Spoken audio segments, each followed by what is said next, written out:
Hey friends, if you wish to enable dark theme on all websites in Microsoft Edge, then please watch this video. I will guide you through the procedure. So open Microsoft Edge, click on the three dots at the top right corner, and then select settings from the menu. Now search for the word dark. Okay, and you will notice that there are three options here under themes, and even in general if you go to experience you'll notice that there are three options here. So one is the system default one is the light theme, and one is a dark theme.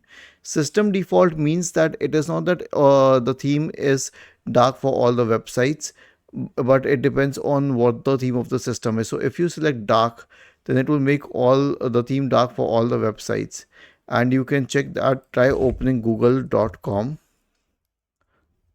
and Google is in dark. It was never in dark earlier.